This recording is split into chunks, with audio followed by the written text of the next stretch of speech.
Bien, ¿qué tal? Buenos días a todos y todas. Siendo las 11:04, damos comienzo oficialmente a nuestro seminario disciplinar de hoy, que estará a cargo del doctor Roberto Busnelli, del Instituto de Arquitectura dentro de la Escuela de Hábitat y Sostenibilidad. Y la presentación del doctor Busnelli y de su tema lo hará la doctora Lorena Bexley, a cargo de la coordinación de investigación del Instituto de Arquitectura. Así que es un gusto tenerlos a todos y todas acá. Así que, bueno, Lorena, adelante, si querés comenzar ya oficialmente con la presentación, damos comienzo al seminario. Bueno, buenos días, muchas gracias. Con unas breves palabras para presentar a Roberto Busnelli, que es arquitecto, especialista y doctor por la Facultad de Arquitectura, Diseño y Urbanismo de la Universidad de Buenos Aires. Es secretario de Coordinación Ejecutiva del Instituto de Arquitectura y Urbanismo de la UNSAM. Es profesor titular y coordinador del área de tecnologías y sistemas constructivos, también del Instituto de Arquitectura de la UNSAM. Director del VIA Lab, que es el Laboratorio de la Vivienda Industrial Argentina. Y es coordinador del Atlas de Residuos Sólidos Industriales en el Partido de San Martín, que es un trabajo que se realizó en el marco de proyectos acreditados y que bueno, ha indagado en la reutilización de estos residuos sólidos industriales para su reutilización en la industria de la construcción. Esto ha dado lugar a numerosas publicaciones. Es además profesor adjunto regular en la Facultad de Arquitectura, Diseño y Urbanismo de la UBA, donde también es codirector de la Maestría de Proyecto Arquitectónico, miembro de la Comisión Académica de la Carrera de Especialización en Diseño de Mobiliario, también en la FADU, profesor en la Maestría de Arquitectura y Urbanismo en la Universidad Nacional de Córdoba y en la Maestría de Hábitat y Pobreza Urbana en América Latina. En ambas maestrías dicta cursos sobre tecnologías alternativas y medio ambiente. Bueno, ha sido profesor invitado en la Escuela Técnica Superior de Arquitectura de Madrid, en la Facultad de Arquitectura y Diseño de la Universidad de Istmo en Guatemala, en el Centro de Estudios de Arquitectura Contemporánea de la Universidad de Tohoku Itela, en la Universidad de Shinshu en Nagano, en la Universidad de Ciencias de Tokio, etc. Y ha sido curador por Argentina en diversos eventos, como la Bienal Iberoamericana de Arquitectura realizada y Urbanismo realizada en Asunción del Paraguay, la Bienal Internacional de San Pablo en el 2007, la Bienal de Venecia, entre otras. Bueno, es titular de su propio estudio de arquitectura, el estudio Busnelli, y bueno, ha disertado en numerosos congresos y encuentros de arquitectura, y sus trabajos y escritos han sido publicados en diferentes medios gráficos. Bueno, eso es todo. Le cedo la palabra entonces a Roberto. Su charla se titula Tectónica del detalle arquitectónico. Gracias Lorena, gracias Roberto por la invitación, también a todas las autoridades de la escuela que veo aquí presentes y a algunos compañeros del instituto. Si les parece, comparto pantalla y comenzamos con la presentación. ¿Me avisan si se ve bien ahí la imagen?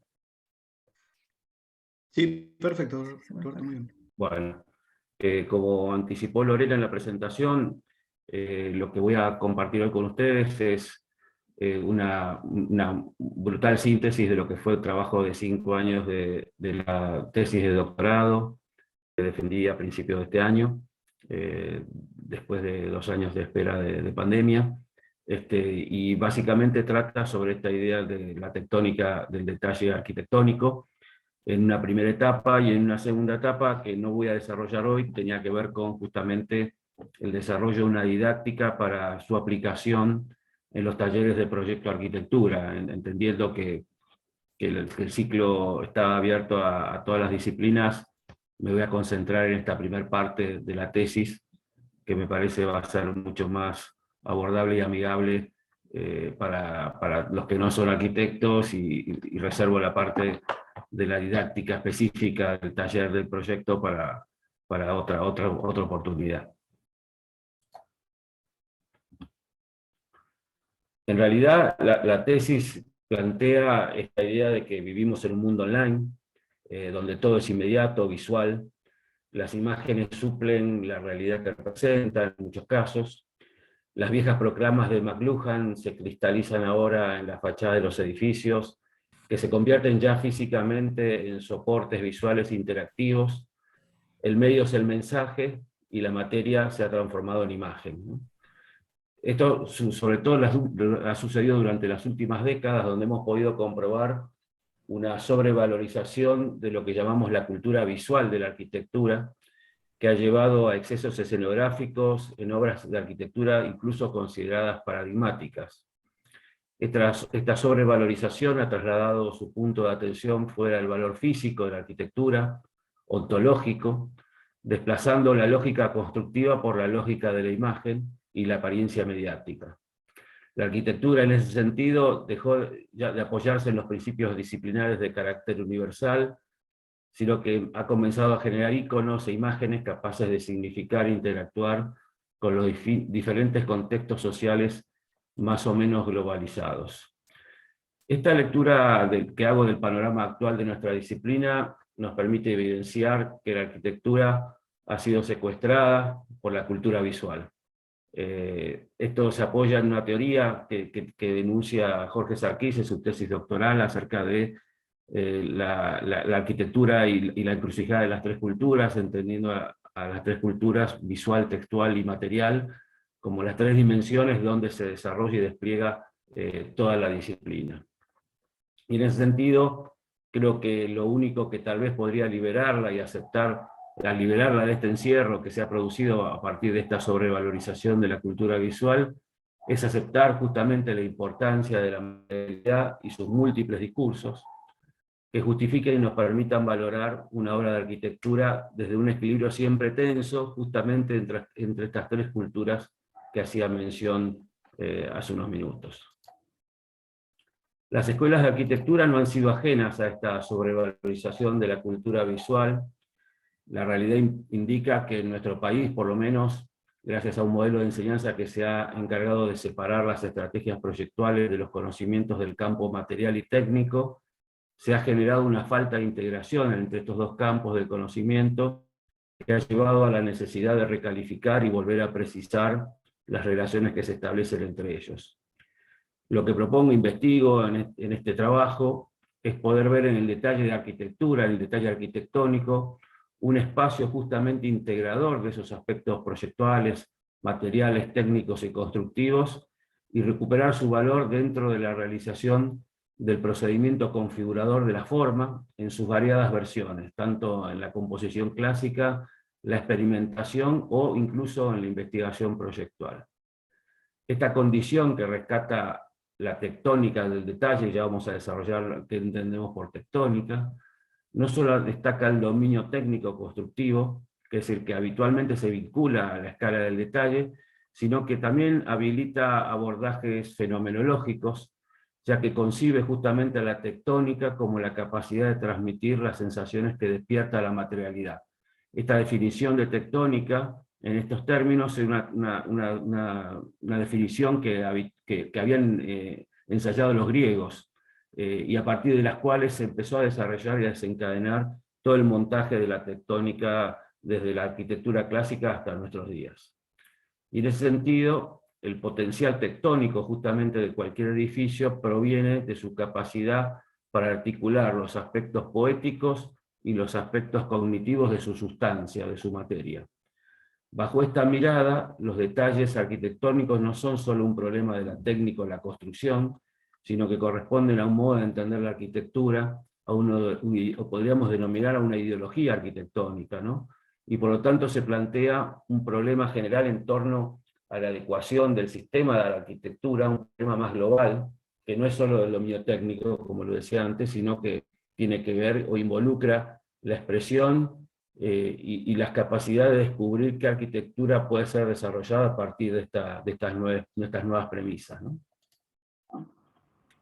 En este contexto creo que la relación entre el detalle arquitectónico y la obra de arquitectura en su totalidad no ha sido ponderada con toda su complejidad, y en consecuencia su poca valoración afecta a la condición material de nuestros proyectos, tanto en la formación, en la investigación, como en el ejercicio incluso de la profesión, ¿no? Esta es una dificultad o una problemática que para mí es transversal a todas las expresiones que plantea nuestra disciplina.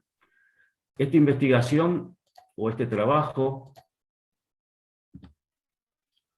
persigue como objetivos principales que los y las estudiantes, futuros arquitectos y arquitectas, adquieran una conciencia tectónica acerca de la importancia del detalle arquitectónico, y también lo que busca es demostrar que el detalle arquitectónico es una dimensión proyectual, técnico-material, fundamental para abordar y resolver la relación siempre conflictiva entre arquitectura y técnica, ¿no? Ahora vamos a desarrollarlo en unos minutos.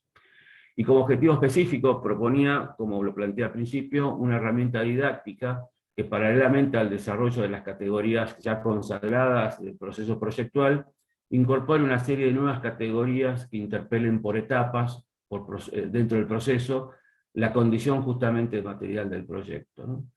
Para ello, fundamentalmente desde el inicio y durante el desarrollo de nuestros proyectos debe haber momentos de validación material de nuestras ideas, momentos que denominamos de conciencia arquitectónica de la materia, instancias de reflexión esenciales y determinantes para garantizar un avance integral del proceso proyectual. Para que este proceso de integración sea posible y eficaz, es necesario que la obra de arquitectura, en ese sentido, sea abordada de forma completa como un hecho íntegro, ¿no? La relación entre arquitectura y técnica siempre fue un maridaje inseparable, aunque también conflictivo, ya que en esta relación confluyen el conocimiento genérico de la técnica y el específico de la arquitectura. La lectura que hago de este estado actual de la profesión y la formación evidencia que la relación entre el campo proyectual y el campo material y técnico es el resultado de un proceso de desvalorización de la cultura material que reconoce antecedentes históricos, comenzando con la subvaloración de la materia, a partir justamente de la dicotomía instalada, como vemos aquí en estos gráficos, en esta síntesis, a partir del contrapunto entre el espíritu, con el espíritu primero, materia y espíritu, y con la forma posteriormente, ¿no? Cuando nos adentramos en las discusiones disciplinares, esta condición que al principio empieza entre materia y espíritu, de alguna manera muta a esta idea de materia y forma, así que podemos descubrir que frente a este panorama dominante, sobre todo el pensamiento de Occidente, han sido pocos los defensores de la materia en estos términos. Utilizando algunos de los puntos que veíamos en este marco, en estos cuadros que veíamos antes, ¿no?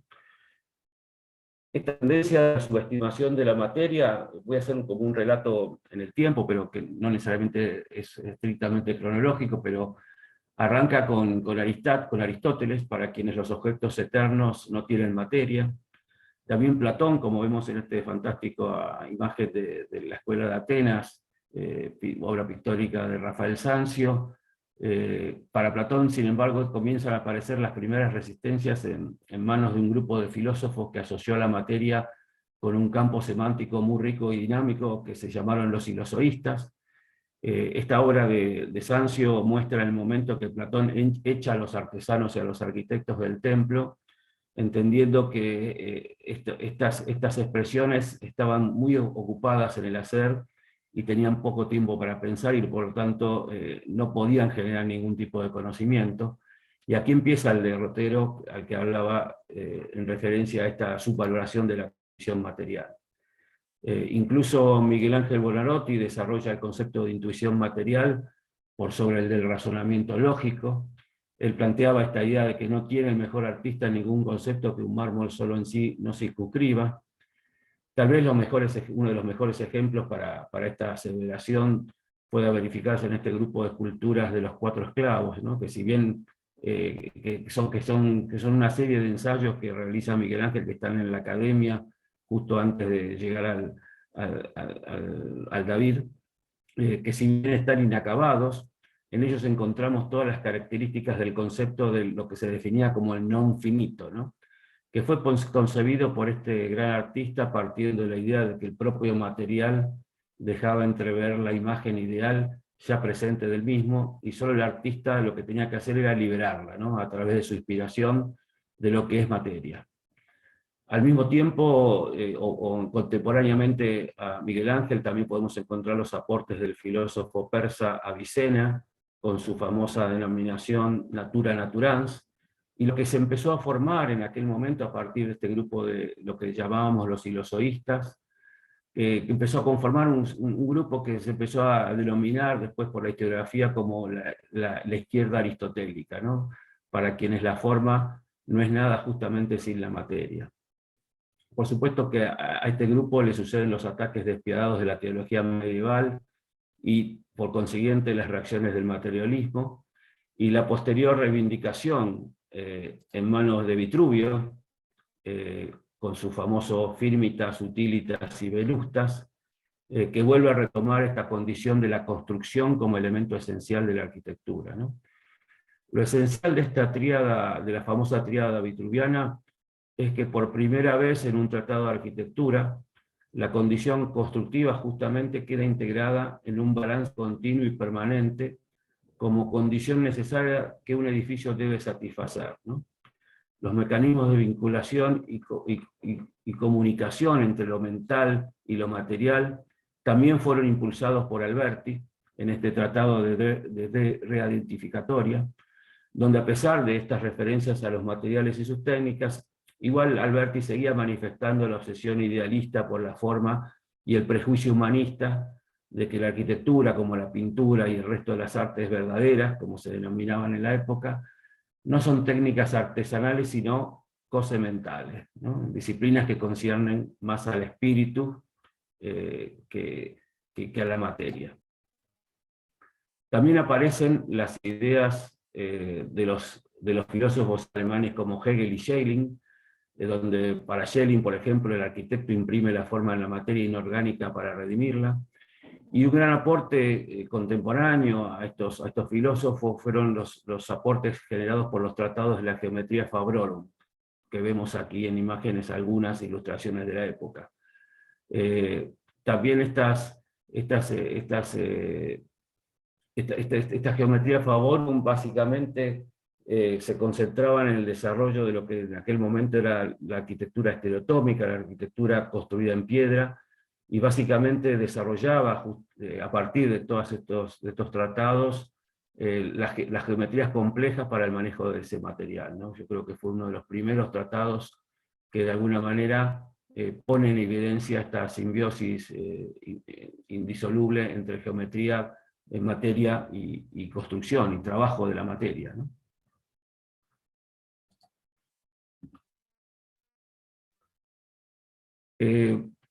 Después de la geometría, justamente a partir de la geometría Fabrorum, la ilustración justamente trabaja a partir de aportaciones como las que vemos aquí de Rondelet, con sus tratados a partir del concepto del núcleo tectónico de los edificios, ¿no? Con esta ideología, el materialismo vuelve a desarrollar un programa muy ambicioso, ya que comenzaron a estudiarse las propiedades mecánicas de los materiales y a definirse las leyes de la estática, ¿no? Los edificios en ese sentido ya comenzaron a tratarse como dispositivos precisos en los que la elección del material debía ser de acorde a la función con la que iban a desempeñar. Esta relación entre el material y función y material y programa a desempeñar es de las primeras veces que aparecen en los tratados clásicos de arquitectura. Esta línea, por supuesto, después alimenta otras especulaciones que llevan adelante Cointreau y Joissy, con sus disecciones de los edificios para mostrar sus entrañas. Aquí vemos algunas imágenes que son también muy interesantes, porque ya estas disecciones no son el devenir de una interpretación de los estilos que componían o definían la organización matérica de estos edificios, sino que justamente por el contrario, lo que tratan de desandar es tratar de entender lo que se ocultan detrás de esos estilos.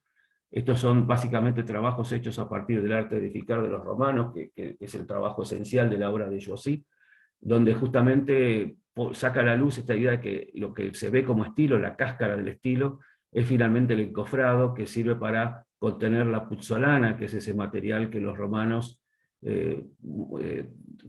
emulsionaban con arcilla y agua, con la arcilla local de la ciudad de Roma y agua, para constituir y configurar las masas ocultas de estos edificios. Eso es el primer tratado, junto con los de Piranesi, donde empiezan a aparecer este tipo de reflexiones, ¿no? Otro aporte fundamental en esta línea fue el de John Ruskin, con su teoría de la falsedad tectónica o la honestidad material. Recordemos que la tradición clásica privilegiaba justamente el uso de los materiales naturales por sobre aquellos que deberían ser preparados por la mano del hombre. Sin embargo, con el fin de lo que se denominó el iluminismo y el desarrollo de la revolución industrial y la aparición de nuevos materiales, se instala el debate sobre la manipulación de los materiales y su honestidad como uno de los grandes temas del debate arquitectónico del momento, sobre todo a partir de la aparición de materiales como el acero, que hasta ese momento siempre permanecían ocultos dentro de la imagen de las edificaciones.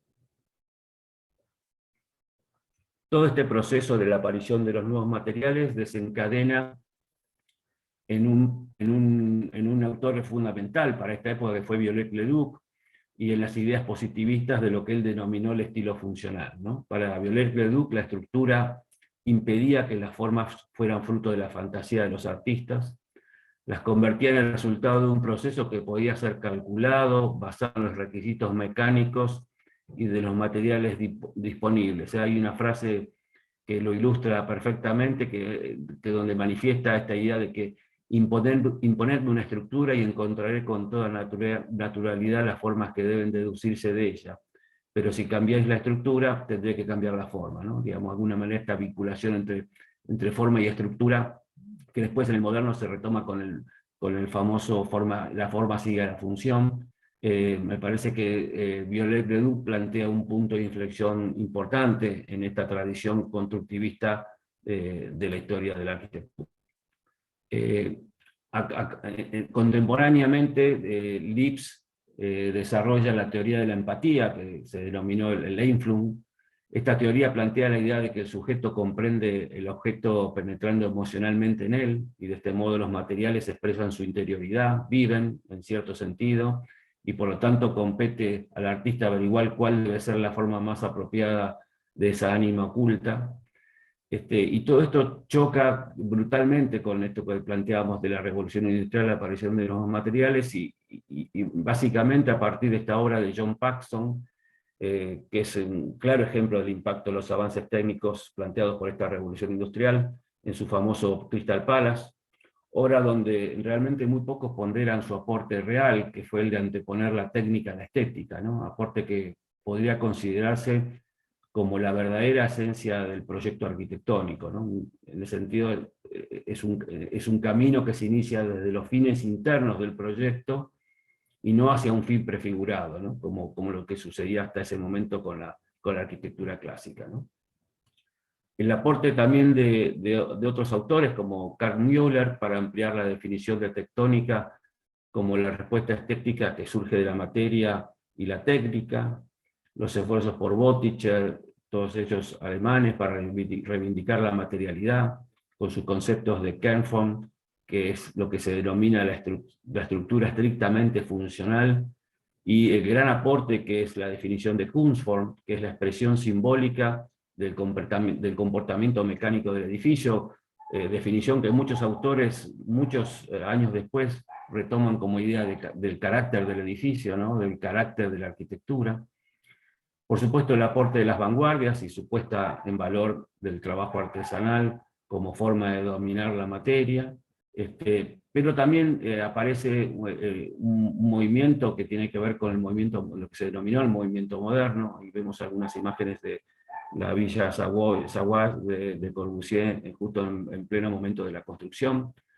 Un movimiento que se llamó el Zeitgeist, que tiene que ver con el espacio, pero también tiene que ver con esta idea de que se anticipa una estética antes que la técnica, ¿no? Esta distorsión promovida por el movimiento moderno instala la noción del espacio como condición esencial de la arquitectura y la poética de los materiales industriales, de manera que se volvía a instalar el viejo problema de la relación forma y materia, ¿no? Digamos, lo que ya no importaba tanto la construcción que se ocultaba detrás de la forma, sino que lo que prevalecía era la condición espacial y las formas que dominaban y se movían dentro de ese espacio, ¿no?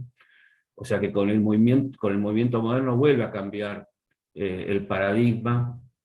Lo importante nuevamente vuelve a ser la imagen, la tectónica en cuanto a este modo de aparecer sensorial de la materia por sobre la técnica y su tecnología. Lo visual por encima de la materialidad, ¿no?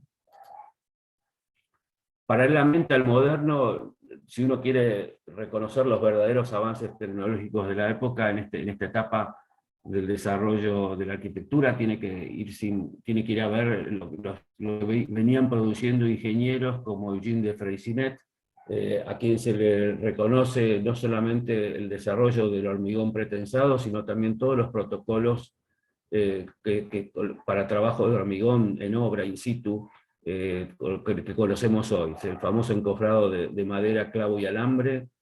Todo ese protocolo fue desarrollado por Eugene de Freycinet, quien al mismo tiempo también ha desarrollado una gran serie de patentes que han quedado registradas en la construcción. Freycinet encarna el valor de la ingeniería que antes había iniciado su trabajo con Eiffel, que después sigue incluso con Jean Prouvé y Peter Rice y un montón de ingenieros que hoy definen oficinas como OV Arup en la práctica profesional, ¿no?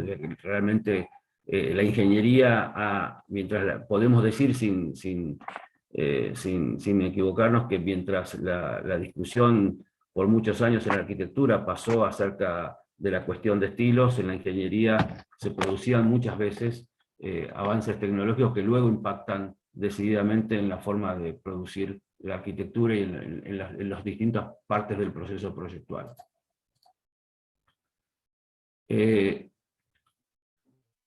Todo esto, de alguna manera, influye en la modernidad y en lo contemporáneo. Esta revolución técnica en manos de los ingenieros, de alguna manera, va generando y condicionando nuevas formas de hacer arquitecturas, como vemos en lo que podríamos denominar los silozoístas contemporáneos, como Wright, Scarpa, Alvaralto, Palasma o Zumthor, o Solano Benítez, ¿no? Acá vemos una obra de la Capilla Bruder de Zumthor, donde el proyecto encarna la forma de construcción, la lógica material, define la aproximación tectónica del edificio, la tectónica también entendida como definía Rafael Moneo, no solamente a partir de la traducción a los sentidos de lo visual y lo táctil, sino también lo olfativo, que de alguna manera define esta condición fenomenológica del abordaje tectónico que me interesa poner en relevancia en esta presentación.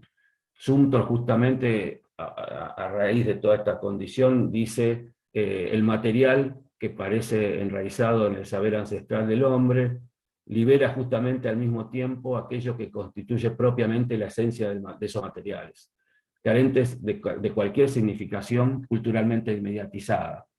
Es decir, que a pesar del uso cultural que se haga de la materia, por la cual se transforma en material, siempre para él queda un reducto inaccesible que pertenece a su condición natural, una esencia que se resiste a la dominación del hombre, ¿no? Y me parece que allí hay como un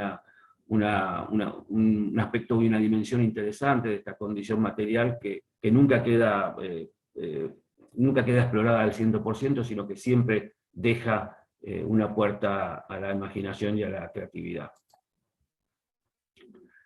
Aquí vemos un detalle que tiene que ver con el desarrollo del concepto de la tectónica, como veníamos desarrollando hasta ahora, ¿no? Vitruvio, Alberti, Semper, que de alguna manera toma esta idea de la tectónica, la estructura y el cerramiento. Semper lo que hace, a diferencia de Vitruvio y Alberti, que fue un cambio y un punto de inflexión importante en la lectura de tectónica, es que en lugar de referirse a la tradición mítica de la arquitectura, lo que él hace es recurrir a la antropología y se dedica a estudiar justamente y a relevar todas las arquitecturas sin arquitectos, todas aquellas construcciones realizadas por los pueblos originarios en distintas partes del mundo, que de alguna manera respondían a una lógica irrefutable que tenía que ver con los materiales disponibles en la zona y el desarrollo de una técnica justamente a partir de ese material. Semper reconoce en la cabaña la construcción originaria, a diferencia de otros autores que plantean el inicio de la arquitectura en la cueva. Semper entiende a la arquitectura como una construcción cultural, y en ese sentido entiende que la cabaña es el origen real de la arquitectura y la que le da el sentido en términos de origen material, y por eso le da tanta importancia al origen material de la arquitectura en el campo de lo textil, ¿no? Este tema de que 10 o 5 ramas se entrecruzan entre sí y van formando esa urdimbre que de alguna manera van generando las primeras coberturas que se reconocen como hábitat en la civilización en términos de la construcción cultural que produce el hombre. Habíamos hablado de Müller y Götticher también, con sus aportes en esta tectónica, y en un ensayo en el año 1973 titulado The Structure, Construction and Tectonics, hecho por Eduardo Seckler, define la tectónica como una cierta expresividad producida por la resistencia estática de la forma constructiva. De este modo, de tal modo, perdón, que la expresión resultante justamente de esa expresión no podía ser explicada solo en términos de estructura y construcción, ¿no? Digamos, esta expresividad producida trasciende el campo de la técnica material. Por supuesto que también, a partir de esta teoría de Seckler, y un poco en esta continuidad de la condición tectónica, encontramos un aporte fundamental también para este trabajo y para la historiografía contemporánea, que es el de Kenneth Frampton, ¿no? Kenneth Frampton recupera justamente esta noción de la arquitectura como técnica constructiva, como la investigación de los complejos procesos que siguen a los descubrimientos tecnológicos en su interferencia con el ámbito de la cultura. Y esta condición, como dijimos, que no solamente destaca el dominio técnico y constructivo, sino que habilita estos abordajes fenomenológicos, concibiendo de esta manera la historia de la forma contemporánea como una poética evolutiva de la construcción y la estructura, ¿no? Para Frampton, este inicio que planteaba Semper en su trabajo es absolutamente fundamental, y él retoma esa búsqueda y esa recopilación y ese relevamiento de aquellas arquitecturas de los pueblos originarios para tratar de seguir entendiendo cuáles fueron las lógicas constructivas que esa tradición comienza a desarrollar, y de tal manera poder rastrear en esos momentos algunos de los procesos que hoy verificamos en la fabricación y en la producción de la arquitectura, ¿no? Hasta aquí, la tradición ilozoísta moderna demuestra que el interés ha variado entre las afinidades psicológicas que el hombre establece con los materiales y las relaciones físicas, ¿no? Esta relación entre lo intangible y lo físico.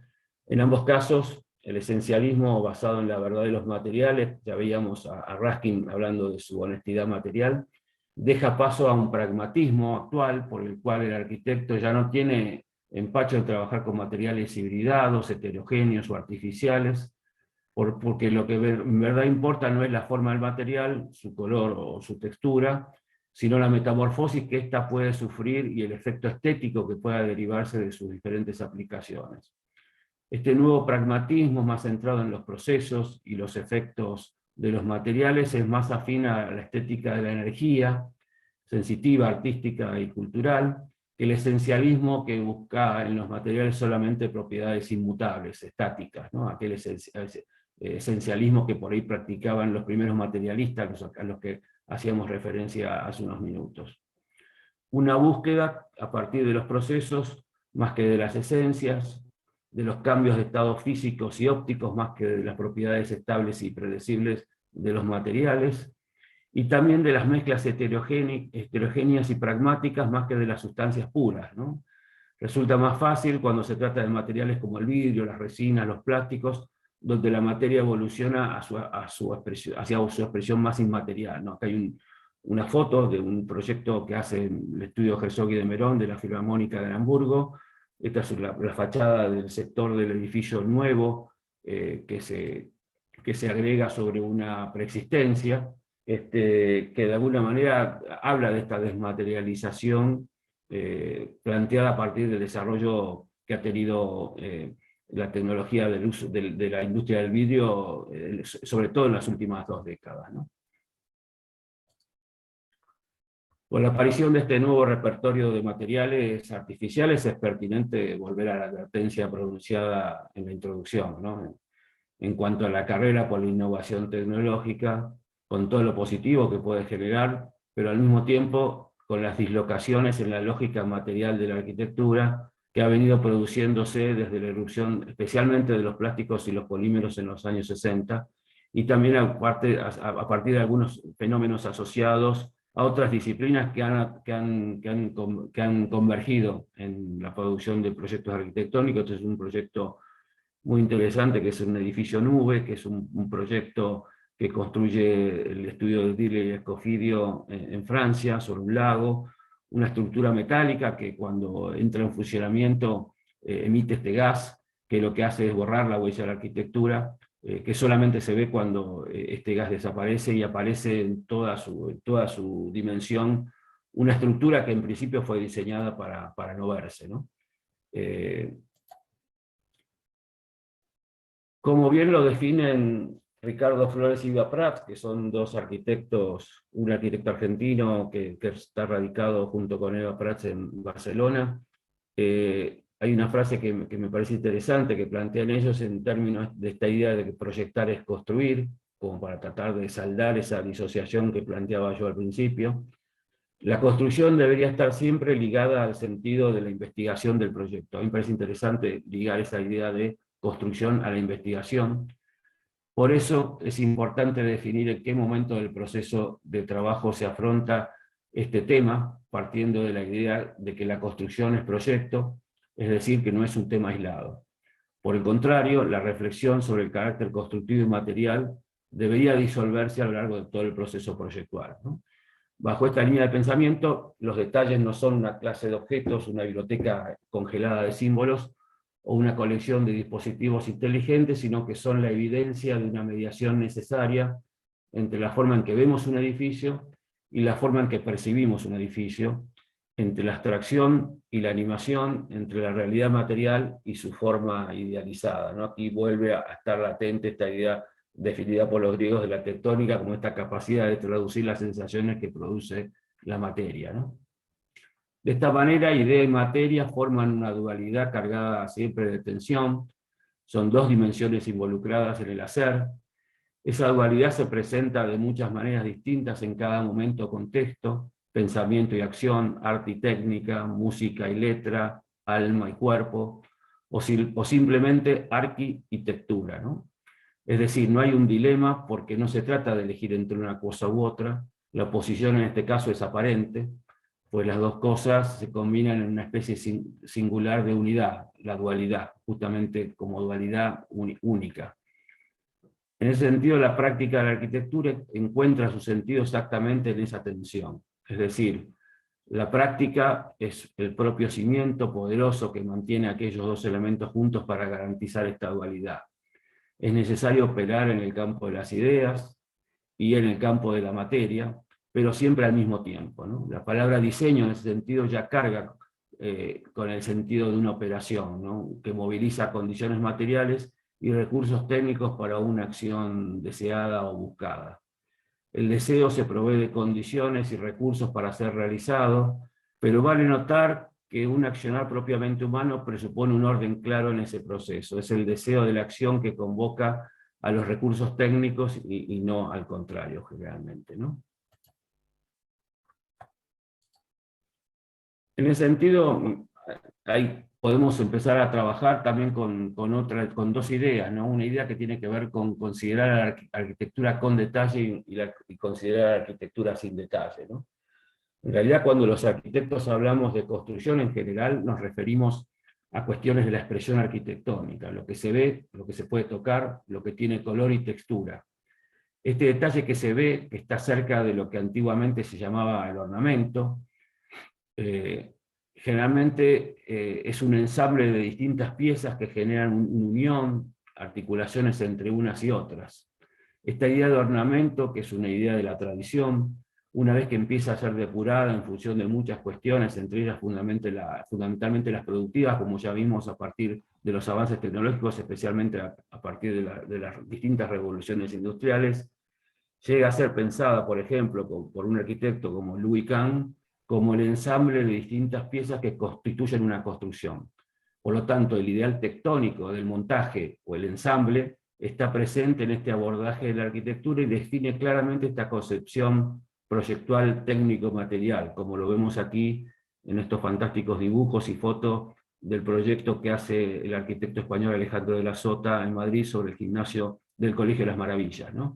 Es un alarde estructural que de alguna manera se utiliza con estas grandes vigas para cubrir este espacio sin columnas del espacio del playón deportivo, pero que en la parte superior se utiliza como pequeños auditorios o salas de conferencias o trabajos, ¿no? Digamos, esta dualidad de que ya entonces la estructura no es solamente estructura, sino que además es programa de función.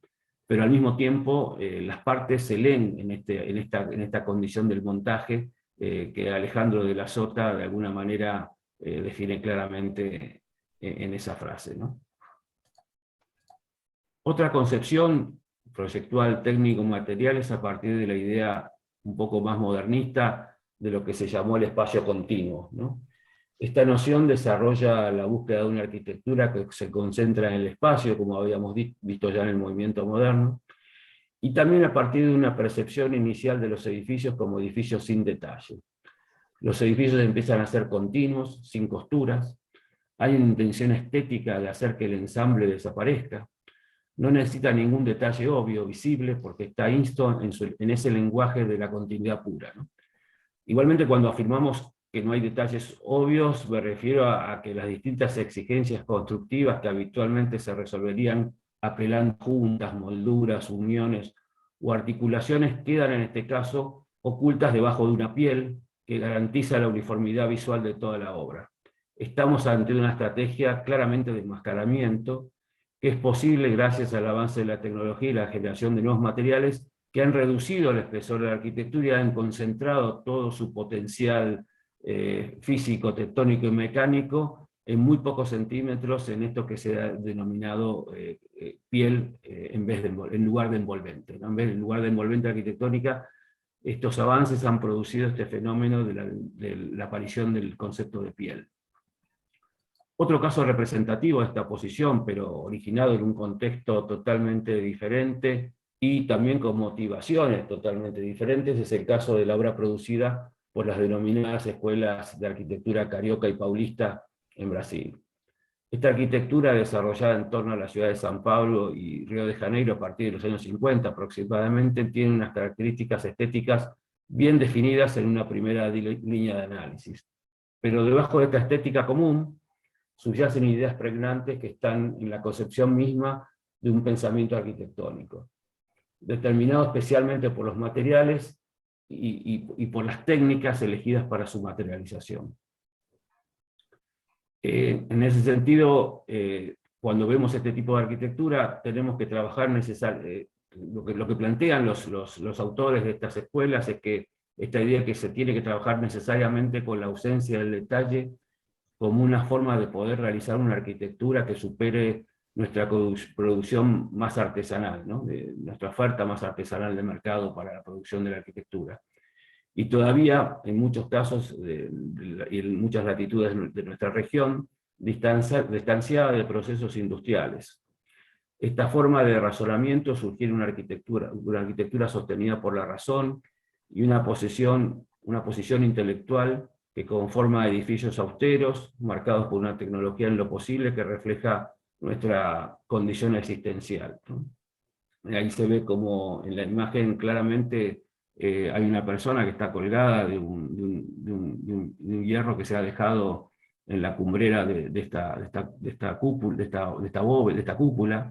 y fíjense que con un pequeño tachito de agua lacal se produce el mantenimiento de esta obra, ¿no? Esta idea de la austeridad, esta idea de la ausencia del detalle, de alguna manera marca claramente la producción de estas escuelas de arquitectura, que incluso siguen con esta tradición hasta nuestros días con los jóvenes emergentes, con los colegas emergentes en esa región. Para ir terminando, en la última etapa ya de la presentación, quisiera avanzar sobre una serie de categorías que he detectado del detalle, y en ese sentido aclarar que detallar no es una palabra que se encuentra habitualmente en los escritos premodernistas, en los tratados que hay sobre la arquitectura premodernista. Generalmente son palabras como cornisas, molduras y ornamentos las que más se precisaban y utilizaban. Los detalles son necesarios para la coherencia arquitectónica, incluso para que se transmita el significado arquitectónico, pero la mayoría de las veces las cualidades se logran por distintos medios, ¿no? La unidad, la consistencia o la abstracción. Y ante este panorama, por eso digo, creo que es necesario establecer con claridad una serie de dimensiones y categorías del detalle arquitectónico que nos permitan comprender las distintas maneras de entender la relación entre las partes y el conjunto de una obra de arquitectura. Estas 5 categorías que comparto ahora, que desarrollaré a continuación, son el detalle como articulación o unión, la construcción, que es la junta, el detalle como motivo, como lenguaje, el detalle como componente generativo del diseño, el ADN del proyecto, el detalle como una abstracción, el detalle inmaterial, y el detalle como un fragmento al que se presenta todo el edificio, como síntesis conceptual. El detalle como articulación, la junta. Hay unos trabajos muy interesantes que retoman el aporte de las culturas precolombinas, que plantea esta idea de que tenían una relación simbiótica con la naturaleza, a quien se la consideraba como la madre de todas las dimensiones de la vida. En un modelo occidental de pensamiento se podía juzgar estas formas irregulares que aparecen en esta comparación entre el ordenamiento y la configuración de los granos de la mazorca y la configuración de los muros hechos por los incas en Machu Picchu. Podríamos juzgarlas estas formas como irregulares, pero en un pensamiento universal, más vinculado a una relación con el cosmos, la ciencia y el arte y la humanidad, podríamos estar hablando de una naturaleza fractal, ¿no? Retomando incluso aquel ideario de Ruskin en cuanto al concepto de honestidad material, el objeto de este tipo de detalles, además de los funcionales, está claro, es ayudar a relevar la naturaleza del material y las técnicas empleadas. Esta noción del detalle se vuelve necesaria cuando 2 partes deben unirse, cuando 2 materiales necesitan una articulación constructivamente lógica, cuando 2 partes de un edificio necesitan una conexión, o cuando 2 conexiones arquitectónicas que en principio parecen irreconciliables, necesitan justamente una mediación, ¿no? En todos esos momentos es donde la junta aparece como una dimensión que puede resolver estas distintas situaciones. Y en ese sentido hay distintos tipos de juntas. Acá estamos viendo un trabajo interesante, muy interesante, de Carlos Scarpa, arquitecto italiano que principalmente trabajó en la zona norte de Italia. Este es su trabajo en Verona, una ampliación de un museo en esa zona, que de alguna manera incorpora una serie de volúmenes puros, de una geometría pura y de un material contrastante al edificio existente, y fíjense ahí muy interesantes los esquemas de desarrollo de esos revestimientos en mármol, producidos por Scarpa, y cómo esto ha quedado materializado en la obra, ¿no? Como decía, la Junta no solamente, también, al mismo tiempo también tiene unas subcategorías o distintas formas de entender la Junta. Hay una que podemos denominar la Junta Invisible, que es una unión que responde a esta noción y que se ve ejemplificada en esta obra realizada por Mies van der Rohe, la Casa Farnsworth, en el año 51.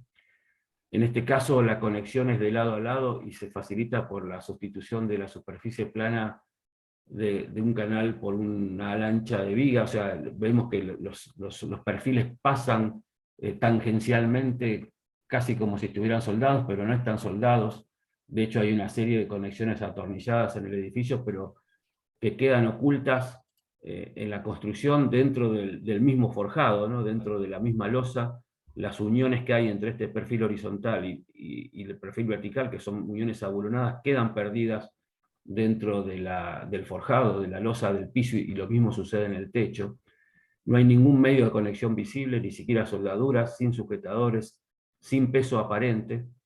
El resto del edificio es perfecto y sus innumerables conexiones todas quedan ocultas, ¿no? Esta forma de operar tiene un propósito que en la obra de Mies se denominó Clear Construction, ¿no? Construcción clara. Para él, la claridad estructural de un proyecto no solo implica entender la estructura, sino sobre todo profundizar y desarrollar su orden característico, ¿no? Aquí hay un trabajo que se ve perfectamente de ocultamiento de estas uniones justamente para evidenciar esta condición de orden y jerarquía, lo que Rex Martinsen, otro autor, denomina la necesidad de la construcción de un vocabulario estructural, ¿no? Un vocabulario estructural que define el orden, la configuración y la jerarquía de la aparición de los elementos que constituyen una obra de arquitectura, ¿no? Otra junta es la junta como articulación. A principios de la década del 70, sobre todo, se desarrolló una tendencia que marcó la producción arquitectónica de la época y cambió la forma en cómo se percibía las relaciones entre las partes de la obra, y en las partes de la obra de arquitectura como una totalidad. Esta experiencia recoge todas las innovaciones tecnológicas de la revolución industrial. Ahí vemos un ejemplo interesante. A la izquierda los planos desarrollados por Johnston en el Crystal Palace en el 51, y a la derecha los planos desarrollados por Peter Rice para la construcción del Pompidou en París, ¿no? Fíjense la brecha histórica, y sin embargo hay como, uno reconoce como una lógica de análisis y de esta lógica que tiene que ver con entender a la Junta como articulación, ¿no? Que de alguna manera tiene que ver con los avances tecnológicos que permiten de alguna manera concebir estos proyectos como un mecano, como un ensamble, como un montaje y un ensamble de partes, ¿no? La totalidad se construye a partir de la fragmentación de la parte. El edificio se concebía como una sumatoria de piezas intercambiables, bajo la búsqueda de un nuevo paradigma que garantizara realizar una arquitectura que beneficiara a la sociedad. La búsqueda atrás de todo este desarrollo tecnológico era el de la flexibilidad, ¿no? El paradigma buscado era la flexibilidad de la arquitectura. Esta tendencia, que se llamó el high-tech, intentó superar el movimiento moderno poniendo justamente en evidencia y dejando a la vista los diversos elementos constructivos, como vemos aquí en estas fantásticas imágenes de la construcción y luego de cómo quedó completado el Centro Pompidou en París. El último aspecto de la Junta tiene que ver con la ausencia de la Junta, que no tiene que ver con la invisibilidad de la Junta que trataba Mies, sino que tiene que ver con una visión ya más filosófica de esta noción de arquitectónica. Allí reconocemos dos autores fundantes de esta cosmovisión, que tienen que ver con Deleuze y Guattari. Para él, ni para Deleuze ni para Guattari, ni el reloj ni el árbol eran los modelos adecuados para describir el mundo en que vivimos. Ellos preferían el rizoma, un sistema de raíces que es más que una red descentralizada que un árbol. Aparecen en este punto en la arquitectura los diagramas como elementos gráficos que describen algo de modo indeterminado y que argumentan el concepto de continuidad, de fluidez, al que hacíamos, ¿acuerdan?, referencia cuando hablábamos de esta noción de la arquitectura sin detalle. En realidad estos diagramas no representan necesariamente un objeto per se, sino una estrategia que permite ordenar un flujo de relaciones en el proceso de diseño. Esta arquitectura, pensada de manera diagramática, construye trayectorias de relaciones en la abstracción de una representación de la que se extrae lo figurativo, ¿no? De esta representación diagramática se extrae lo figurativo. El diagrama en ese sentido permite operar con una infinidad de datos heterogéneos, sin las restricciones que propone el análisis tipológico tradicional de la arquitectura, y si bien no forma parte de la materialización de la arquitectura, claramente induce un cúmulo de sugerencias, ¿no? Sin embargo, esta traducción del programa muchas veces tropieza con su propia lógica. El resultado de la búsqueda experimental, instrumental y sugestiva a través del diagrama alcanza, en algunos casos, una dimensión que excede las trayectorias de relaciones y constriñe muchas veces las cualidades gráficas del propio esquema, ¿no? El organismo arquitectónico contemporáneo, sin costuras, a menudo estamos vinculados a la represión de la información constructiva real que al resultado muchas veces de una innovación tecnológica, ¿no? Siempre debe ser más un símbolo que una realidad, algo que es poco probable que influya o altere de manera fundamental en la forma en que se construyen los edificios, ya que en última instancia su implementación no dependerá solo de una cuestión técnica, ¿no? La segunda categoría a la que hacía referencia al principio tiene que ver con esta idea del detalle como lenguaje, ¿no? Esta categoría o tipo de detalle se percibe o aparece cuando al resolver un problema técnico constructivo se convierte en un elemento del lenguaje, de la expresión de esa obra. Por lo tanto, es inseparable de la concepción general de la obra y capaz de asignarle valores y significados que van mucho más allá de los puramente tecnológicos, ¿no? En este caso, la tectónica está más alineada con los efectos significativos del detalle que con sus requerimientos técnicos, ¿no?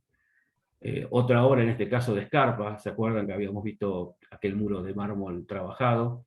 Si Scarpa vio alguna correlación entre los motivos y el material, nunca lo dejó expresado en sus escritos, en sus memorias, pero en la evidencia de sus edificios pareciera que sentía lo contrario, ¿no? Que el motivo trasciende y es independiente del material. Esta línea de lenguaje, donde el detalle se transforma en lenguaje, también es evidente en esta obra de Jean Nouvel, cuando gana el concurso internacional para construir el primer edificio del mundo de la cultura árabe en Occidente, que se realiza en París en el año 87, donde Nouvel se inspira justamente a partir de la tradición de estas celosías de madera marroquíes, para producir estas nuevas celosías hechas con la última tecnología de diafragmas fotosensibles, que le permiten colocar en la fachada sur, nuestro norte, de forma tal de poder regular la oferta solar interior del edificio, ¿no? Aquí vemos donde innovación tecnológica y lenguaje convergen justamente en esta noción del detalle como motivo, ¿no?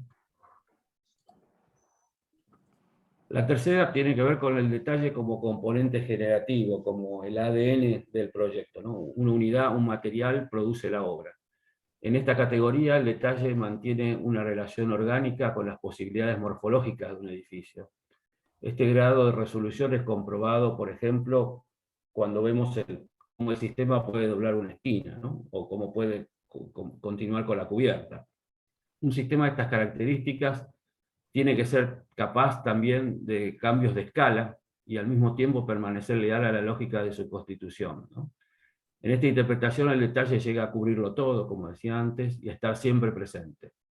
Este es un trabajo hecho por Eladio Dieste en la ciudad de Atlántida, en Uruguay, donde además de la destreza, por supuesto, involucrada en el desarrollo de esta obra, de alguna manera se sigue esta premisa y de alguna manera muestra todo su potencial inventivo a través justamente del exhaustivo y preciso uso de la geometría y la exacerbación del criterio una lógica, un material, ¿no? Los monomateriales de alguna manera son los que dominan en esta dimensión del detalle entendida como componente generativo, porque justamente es esa unidad material la que va a producir la configuración total de la obra, ¿no?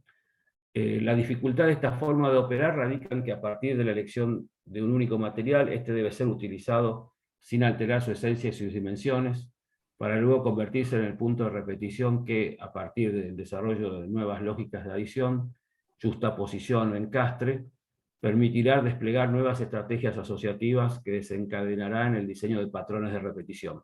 Sin embargo, a pesar de haber dicho esto, hay un gran ejemplo que es este de Solano Benítez, colega paraguayo, que justamente a partir de trabajar también con el ladrillo como único material, como veíamos en la tradición detallada del Eladio Dieste, sin embargo acá trasciende la unidad material, y la unidad material conforma una nueva tipología que tiene que ver con este triángulo, que pasa a ser la nueva unidad de configuración del proyecto, ¿no?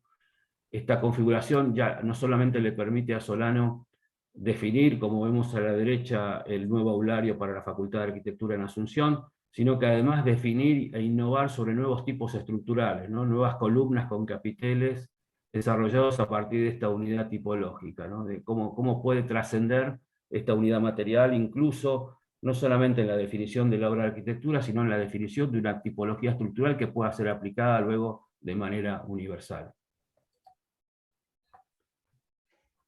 La anteúltima categoría del detalle tiene que ver con la ausencia del detalle o el detalle inmaterial. Esta noción se desarrolla especialmente en la búsqueda de una arquitectura que se concentra en el espacio, a partir de una percepción inicial de los edificios como edificios sin detalles, ¿no? De vuelta a la continuidad, y un primer abordaje de esta condición concibe que los edificios justamente empiezan a no tener costuras. Esta mirada sostiene que la obra debe ser encarada de forma completa como un hecho íntegro, ¿no? Este es un proyecto que realiza Alfonso Reidi para el Museo de Arte Moderno en Río de Janeiro, donde básicamente la condición estructural es la que define la condición espacial y material de la obra, y es la que resuelve y de alguna manera silencia la aparición del detalle arquitectónico, ¿no? Está todo resuelto en la masa del hormigón. En este sentido, en todo proyecto hay siempre una representación selectiva de la información que lo compone o lo define, ¿no? El no detalle o su ausencia sigue siendo a veces un detalle, el no detalle o su ausencia justamente sigue siendo a veces un detalle, ¿no? Hay veces que la ausencia transmite un mensaje mucho más fuerte de lo que jamás podría transmitir con su presencia. Estos procedimientos no son arbitrarios, por supuesto, sino que se realizan con el interés de posibilitar otras formas de entender el edificio. Así, el detallar no es solo una cuestión de decidir qué información revelar o ocultar, se trata precisamente de jerarquizar ese tipo de información, ¿no? La última categoría a la que, antes de pasar a la última, está también este ejemplo, ¿no? Este es un proyecto de Sejima y Richie Nishizawa en Japón, proyecto del Museo del Siglo XXI en Kanazawa. Esta aparente configuración minimalista de arquitectura japonesa, de cajas sueltas en el vacío. Fíjense el arsenal de detalle que está oculto por detrás para poder consolidar esa imagen buscada, y esto tiene que ver con esta idea de jerarquizar la información, ¿no? Qué mostrar y qué no mostrar. Para terminar, el detalle como síntesis conceptual. Esta categoría es la que plantea el abordaje del detalle arquitectónico como síntesis conceptual de la obra, ¿no? Esto generalmente nos lleva a aislar momentos o sistemas como momentos o como componentes esenciales que explican toda la obra, ¿no? Esta mirada está presente desde los primeros trazos del proceso proyectual y forma parte de la génesis material de la propuesta. Lo que vemos en la imagen son los trabajos que fueron los antecedentes a un trabajo que hace Mies van der Rohe en el año 1920, y que define el sistema estructural que él luego va a aplicar en todos sus proyectos. En los proyectos de su segunda etapa. La primera etapa de Mies es proyectos de arquitectura estereotómica hechas con ladrillo y mampostería. La segunda etapa de su obra, que es la más, que más producción tiene, es justamente a partir del metal y del desarrollo de la industria alemana de la época. Y justamente lo hace a partir de esta tecnología asistente, de pequeños perfiles roblonados, publicada en diferentes manuales de construcción de la época. Estos son distintos trabajos antecedentes, en el centro algunos incluso registros de Art Nouveau, que también trabajaban que habían desarrollado profusamente esta tecnología, ¿no? Sin embargo, lo que hace Mies es forrar ese pilar cruciforme que se ve aquí a la izquierda de perfiles L de hierro fundido, roblonados, con chapas cromadas para ocultar la complejidad técnica del sistema de roblones, ¿no? de la época. Una tecnología que extrae de las chapas que ocultan los mecanismos de los aparatos eléctricos que diseña cuando trabaja para Peter Behrens, como se ve a la derecha. Ese es un diseño hecho por Mies de una lámpara en el taller de Peter Behrens de las industrias AEG, que son las primeras industrias en Alemania en producir este tipo de enseres domésticos, ya con los avances del momento. Entonces lo que se desarrollaban eran estas carcasas en aluminio para ocultar los mecanismos, ¿no? Se consideraba de vuelta que el mecanismo no podía quedar a la vista, entonces había que generar una estética, un envolvente que ocultara esa condición mecánica. Un poco el mismo concepto es el que traslada Mies a esta condición de la columna cruciforme tan característica de su obra a partir del año 29, especialmente el pabellón que realiza en Barcelona para la Feria Universal. Y básicamente con este acabado Mies convierte al pilar en un elemento de carácter espacial, lo convierte en una multiplicidad de líneas verticales absolutamente sugerentes que desmaterializan el objeto por el sistema de reflejos que produce esta envolvente de acero inoxidable. Este detalle concentra su campo de actuación en la búsqueda del orden y la construcción de un vocabulario estructural, como había planteado antes, y por lo tanto trasciende la solución específica de esa obra para transformarse en un recurso de aplicación universal, ¿no? Para terminar,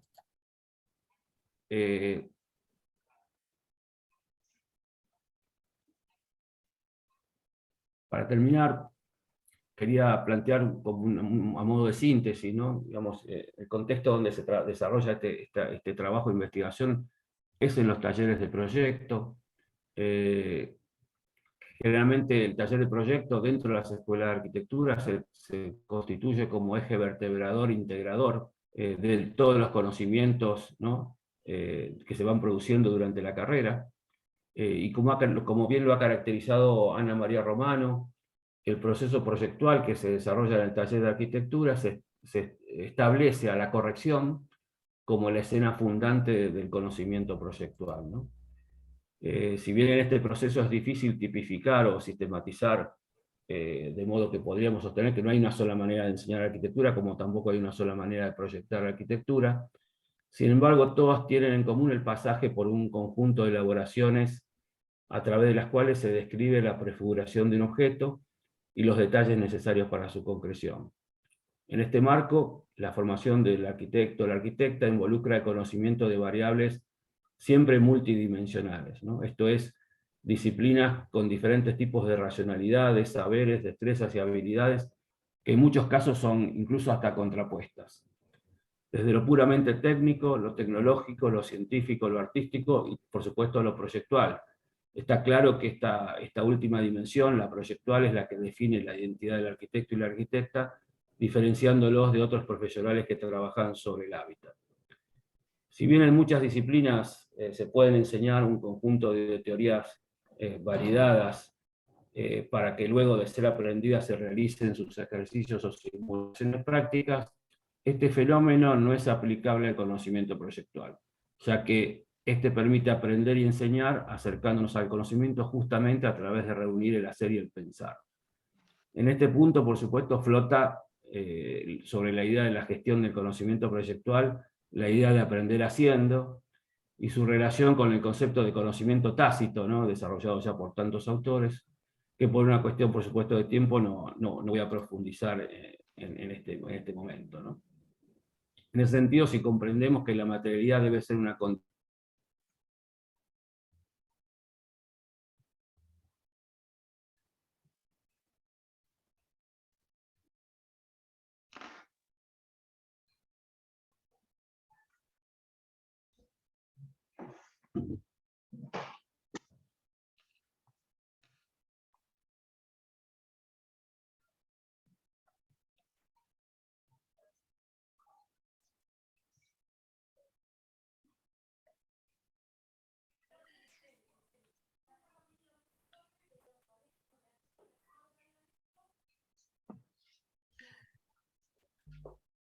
Hola, colega, si me parece que perdió la conexión, Roberto.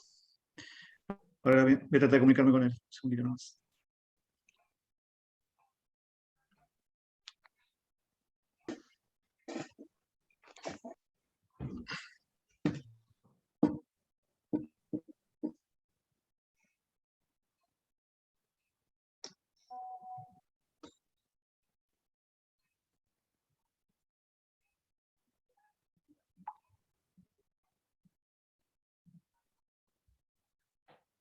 Perdón, se cortó. Ah, Ya estoy terminando, ahí ¿eh? estamos, sí, sí, perfecto. No sé dónde se cortó. Eh, no, ni bien me escribiste, más o menos, Ah, bueno, Roberto, si bueno. tú te das una idea, hace poquito. Entonces paso ¿Cómo al estás, final. Pamela? Ya estoy en la final.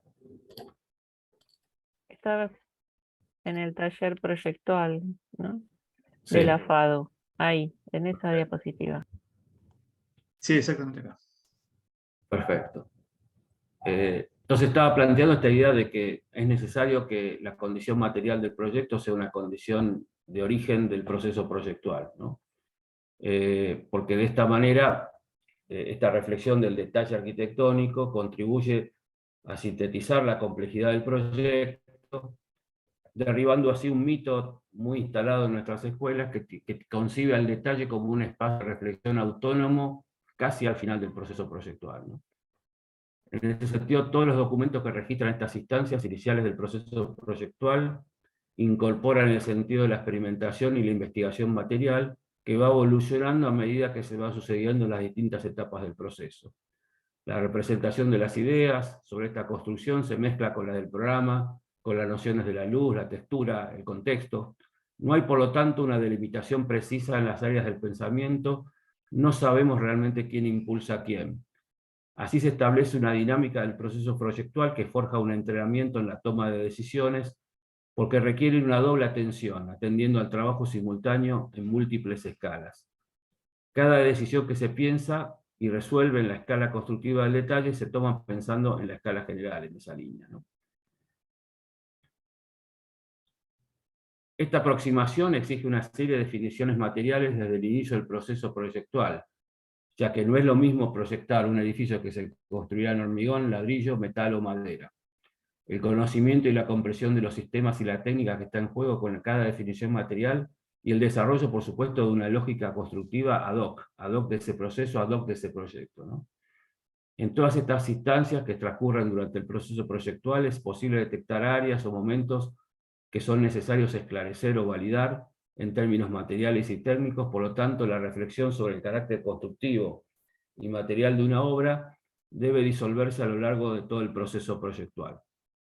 Entendida así, la técnica nos permite anclar las ideas a nuestro tiempo, y dicha noción no solo involucra el deseo de emplear una técnica específica, sino la necesidad de recurrir a los medios técnicos disponibles en el momento de afrontar un problema. Es decir, se trata de desarrollar una conciencia que se tiene de esa disponibilidad y de las posibilidades que ésta supone, ¿no?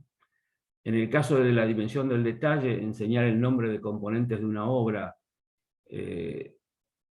saber de memoria los detalles típicos, ¿no? El famoso detalle de una babeta, de una esquina, sin tener idea del sentido de su aplicación o qué circunstancia específica está resolviendo, corresponde a una faceta instrumental de la enseñanza sobre el saber dibujar y construir las cosas. Pero si tomamos solo esa forma de operar, conlleva un problema, ya que tanto los nombres como los dibujos y los detalles involucran un determinado modo de hacer.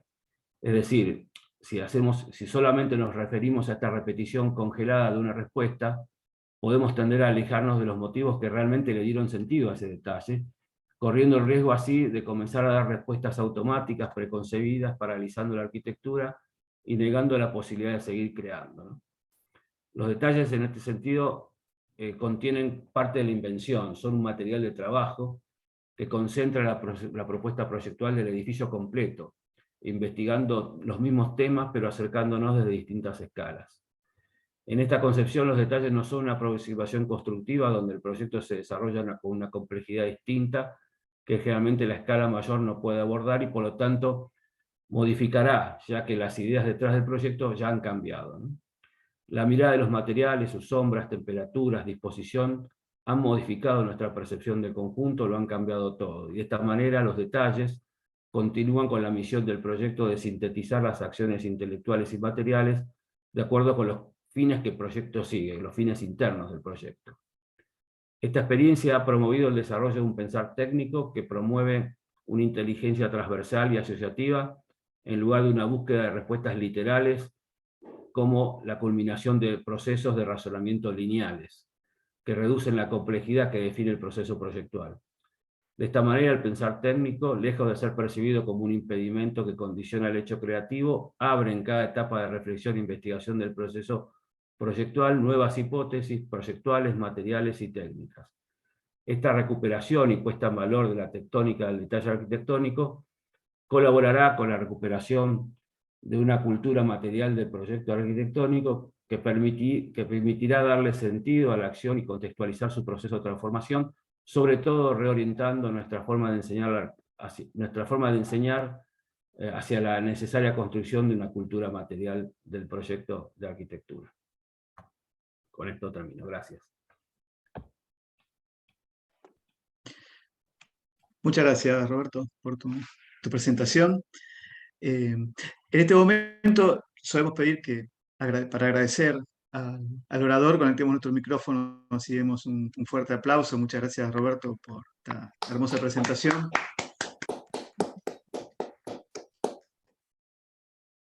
realmente muy, muy bonita su estética y demás. Bien, colegas, la presentación está abierta a preguntas, comentarios. Sí, Espero no haber aburridos no haber aburrido a los no arquitectos, en mi caso, para nada. que siempre es el desafío de estos espacios, ¿no? Yo tengo una consulta. Obviamente no soy de la disciplina, pero me gustó mucho la presentación, me gustó mucho toda la historia, ¿no? Desde el hombre primitivo, que más que nada construye a partir de los materiales que tiene alrededor y la técnica que puede dominar, ¿no? Construye su espacio hasta pasar a los que se centraban en el material y lo que el material les decía, hasta ahora un diseño más, inclusive que tiende a fundirse con el entorno, ¿no? Tratando de borrar los límites y los detalles.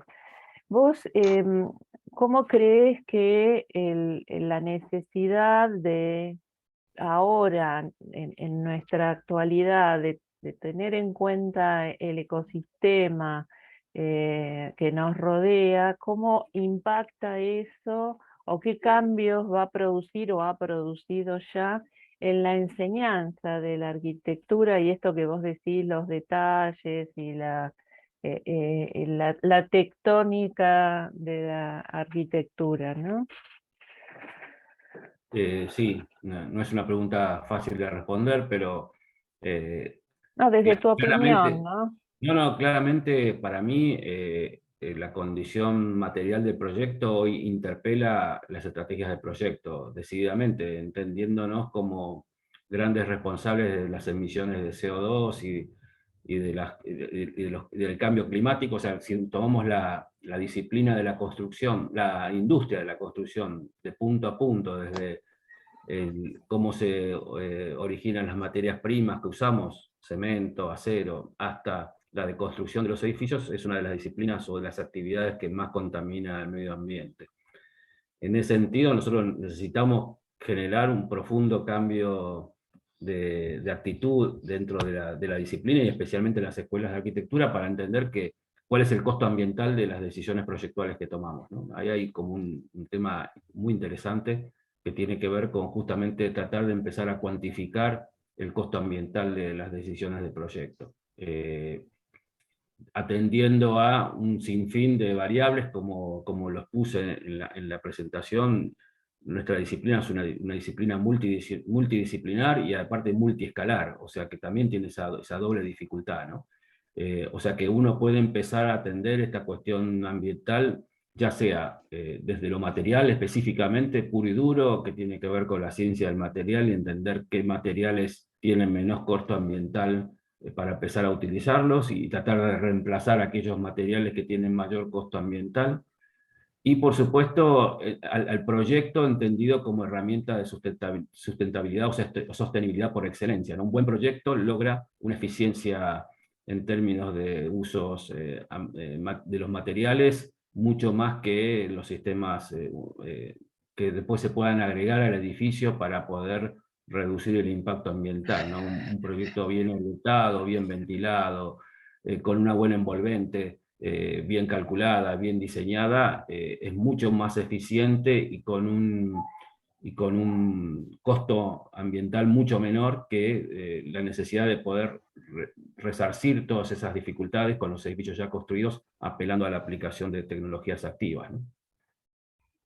Pero Claro. es un gran desafío, Susana, para la escuela. El instituto desde su origen viene planteando esta discusión en en las distintas áreas, y creo que la fusión, la creación de la nueva escuela nos pone a nosotros justamente en una posición de muchísima más responsabilidad en términos de entender cuáles son estos procesos, ¿no? Sí, no lo decía solo exclusivamente desde el costo ambiental de la construcción, sino, a ver, no sé si la palabra está bien usada, perdónenme porque no soy del área, pero desde el paisaje, ¿no? Desde esto de que está emplazado en la construcción en un determinado paisaje, y estos detalles, esta tectónica que vos decís de los detalles, debería, ¿no?, acomodarse de alguna manera al paisaje circundante. Y eso también atraviesa la enseñanza de la disciplina. Yo lo ignoro, por eso te lo pregunto de curiosidad. Sí, sí, por supuesto que eso también, la dimensión del detalle, claramente, como yo lo planteo en la presentación, es casi un posicionamiento ideológico acerca de qué tipo de arquitectura uno quiere hacer, ¿no? Y en ese sentido me parece que el detalle no es, por eso digo, trato de que se entienda que el detalle no es solamente el resultado de especulaciones técnicas, constructivas, sino que justamente es un posicionamiento ideológico y proyectual acerca del tipo de obra y tipo de arquitectura que queremos desarrollar, ¿no?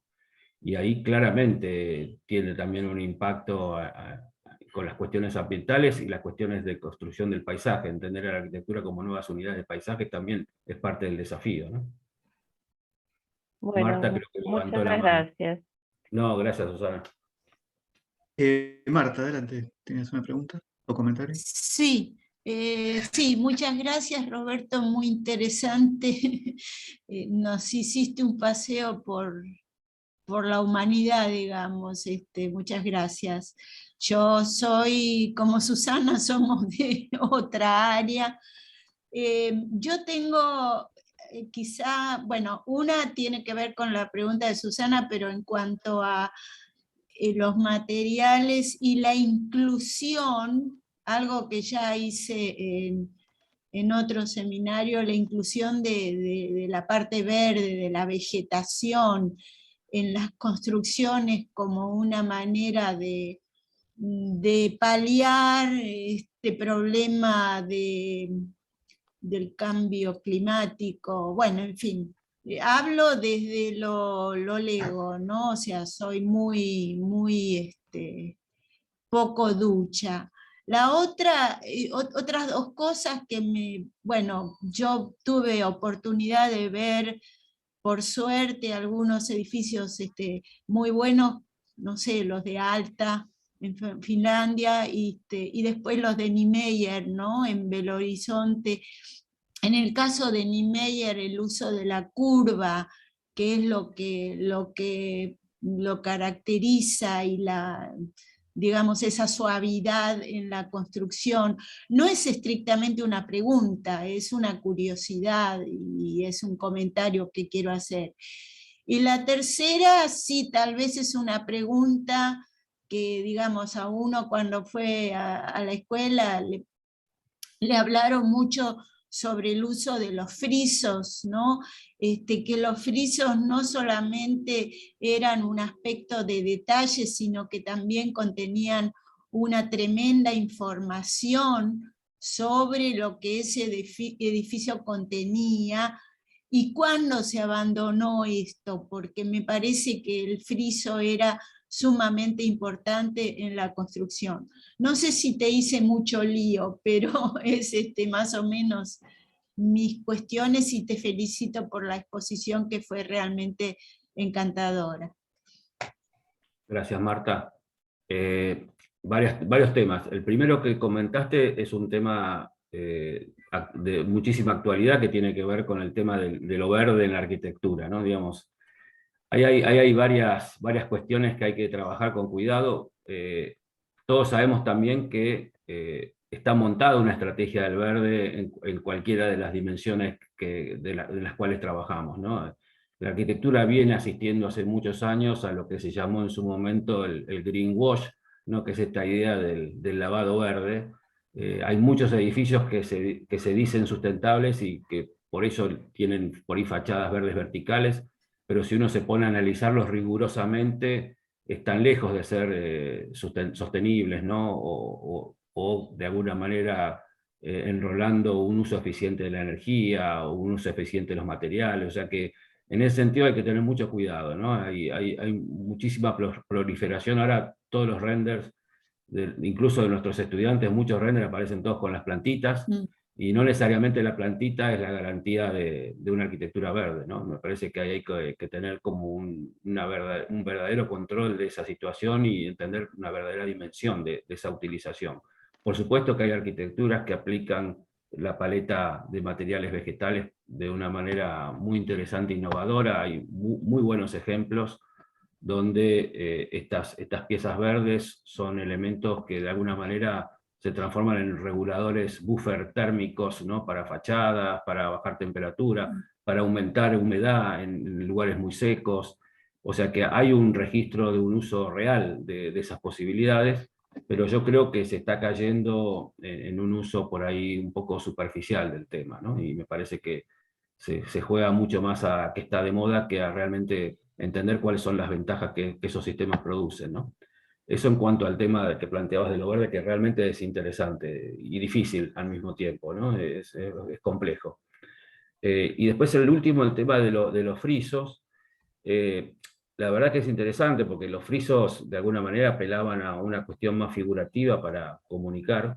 Yo creo que la arquitectura con el avance de la tecnología ha prescindido, esto que yo planteaba de esta arquitectura sin detalle, de esta arquitectura continua, sin costuras, es una arquitectura que nace en el movimiento moderno y que se profundiza en las últimas décadas, ¿no? En las últimas décadas, si uno lee los autores contemporáneos, estos que estuve nombrando en la charla, Didier Scofidio, Norman Foster, no Foster no, perdón, Didier Scofidio y Van Berkel, incluso Koolhaas, hablan que descreen de la arquitectura con detalle, ¿no? Ellos van por una arquitectura sin detalle, en términos de que lo que quieren comunicar y transmitir con esa arquitectura es esa condición contemporánea de la fluidez, la contemporaneidad, que no necesita por ahí el friso, sino que toda la arquitectura se transforma en una especie de friso en términos de expresividad, ¿no? Digamos, la arquitectura prescinde de lo figurativo y va hacia la abstracción brutal del proceso,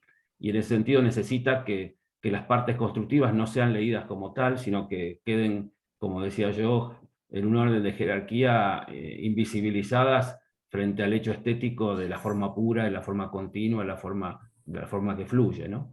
Entonces hay como una subordinación ahí de ese patrón, ¿no? Y yo entiendo que ese proceso de síntesis brutal que ha sufrido la humanidad, por lo menos en la arquitectura en las últimas décadas, ha llevado a la desaparición del ornamento, a partir de esa dicotomía que se planteó justamente a partir del moderno. Adolf Loos tiene su famoso libro Ornamento Delito. O sea, ha habido una construcción cultural en la disciplina de ir abandonando esa condición del ornamento. A pesar de que ha habido arquitecturas que se han jugado a esto Niemeyer es un muy buen ejemplo de este tema de la continuidad, de la fluidez, y a pesar también de que han aparecido algunas arquitecturas disruptivas con esa idea de la continuidad, que buscaron otras cuestiones que tienen que ver con lo que se llamó la arquitectura deconstructivista en un momento, que son las arquitecturas más fragmentadas. Por ahí Frank Gehry es un buen exponente de esa corriente, con el Guggenheim en Bilbao, ¿no? Este edificio todo fragmentado, despiezado, ¿no? Pero también en esa arquitectura se reconocen piezas y fluidez, y hay una intención de borrarle la carga tectónica del material o de la técnica, ¿no? Que se lean más piezas en estado puro, formas puras en el espacio, jugando con el sol, con sus texturas, con sus reflejos, y no tanto una información técnica de qué están hechas, ¿no? Muchísimas gracias. Gracias, Alberto. Ahí, Claudio, ¿querías hacer algún comentario o pregunta? ¿Puede ser? Claudio Ferrari. Adelante, por favor. Sí, felicitaciones, Roberto. Ya escuché en su momento la presentación de tu tesis y volver a escuchar algunos temas en esta síntesis que hiciste, me parece que aportan muchísimos conocimientos no solo al interior de la disciplina, sino a ciertas maneras de entender los fenómenos que nosotros mismos habitamos, porque la arquitectura, en definitiva, digamos, tiene un fin último que es social. También celebrar que estemos en estas reuniones verdaderamente conectados con una visión multidisciplinar de estos procesos, tanto del tema de hoy como de los otros temas que se vienen tratando dentro de la escuela. Creo que es un gran esfuerzo también de construcción de conocimiento el que se va produciendo en esta fusión, en esta unión. Me pareció muy interesante para esta reunión general ver, mostrar, como vos lo mostrás, cómo la arquitectura, resumido en esto que hablabas de Jorge Sarkis, de las tres culturas, transita a estos mundos de lo textual, lo visual y lo material. Digamos que nunca sabemos muy bien dónde colocarnos en este sentido, históricamente, ¿no? Y este punto en el que estamos hoy, nuevamente, donde prácticamente hay una confusión entre la imagen y la idea, digamos, ¿no? Entre imagen e idea ya no se sabe muy bien cuál es la diferencia. Pero yo creo que hay que subrayarlo, esto me parece que es un tema central, donde vos estás haciendo un enorme aporte a la disciplina con tu tesis,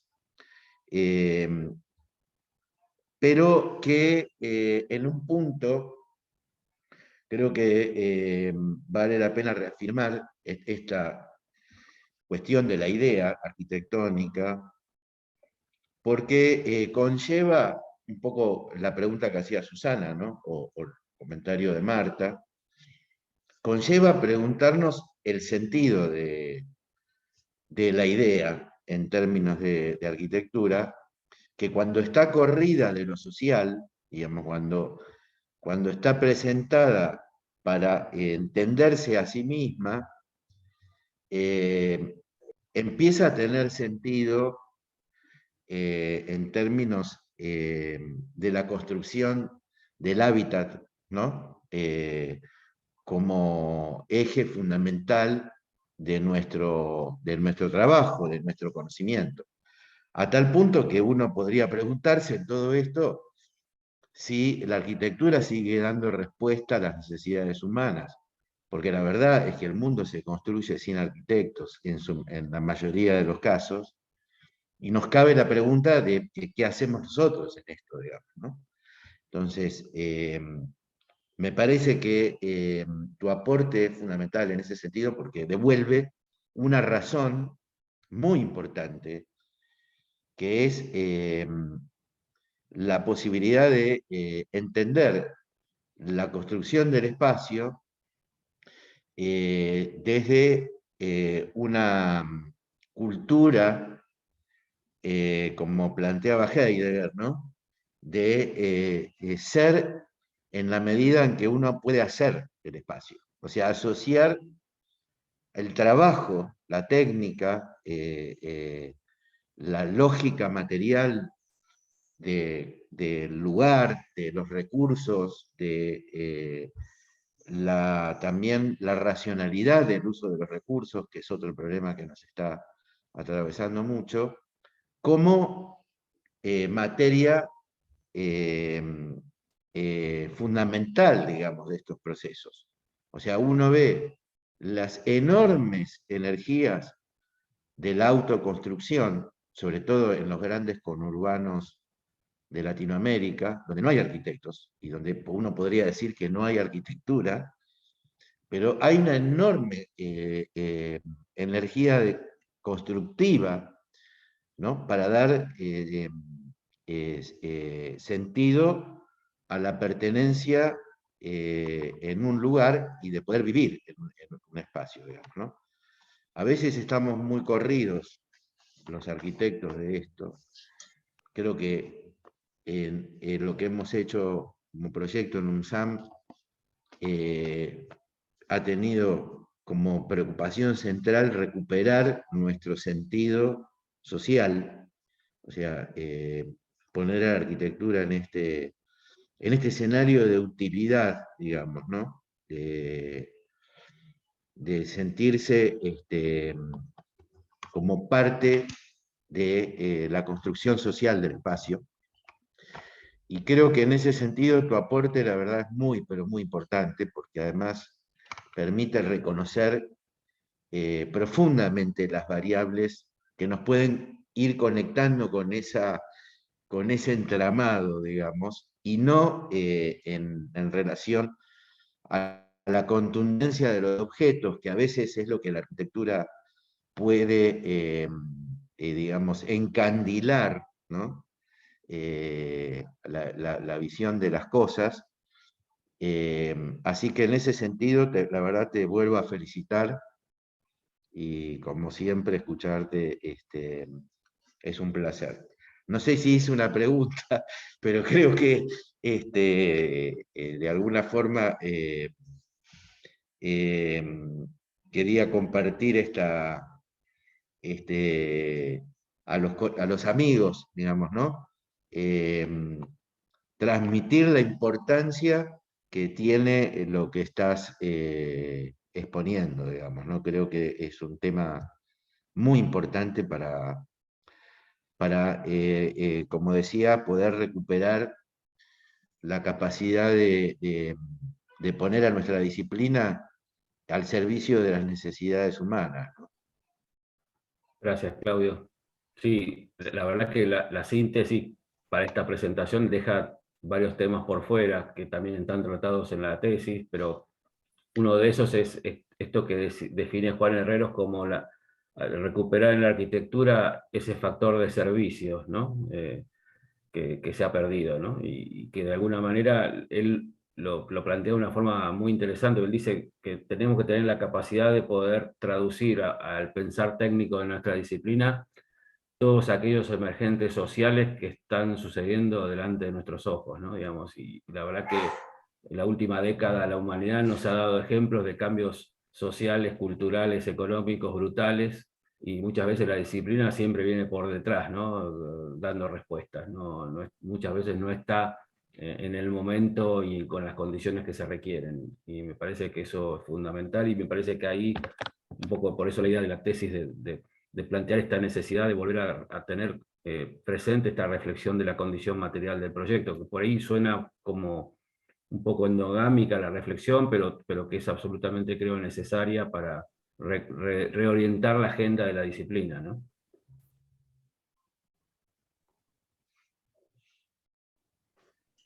Muchas gracias, Roberto y Claudio, los comentarios. Bien, creo que si no hay más preguntas o comentarios, creo que podemos dar ya por finalizado nuestro seminario de hoy, siendo las 12:40.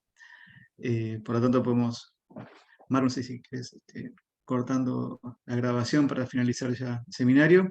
Y solamente me queda, entonces, agradecer nuevamente a Roberto Busnelli por su charla y por el tiempo dedicado para todos nosotros, e invitarlos a todos y todas a nuestro próximo seminario, que será el jueves, déjenme recordar, 22 de septiembre a las 11 de la mañana. Va a ser uno de los seminarios generales, dado por la doctora María Marta Fidalgo, que en estos momentos trabaja en la Universidad de Missouri, en Estados Unidos, y el tema va a ser sensores fotónicos para la detección de contaminantes en agua. El tema suena un poco más disciplinar de lo habitual para nuestros temas generales, pero no, le hemos pedido a la doctora Fidalgo que lo comente con una apertura grande como para que todos podamos comprender, y también que nos comente sobre sus experiencias en la Universidad de Missouri, en la cual está radicada hace unos cuantos años, y comparar un poco con nuestras formas de dar clases y nuestras problemáticas actuales. Así que están todos invitados para el jueves 22 a las 11 de la mañana. Y les agradezco nuevamente por estar ahí. Muchas gracias, Roberto. Y bien, nos vemos entonces. Hasta la próxima.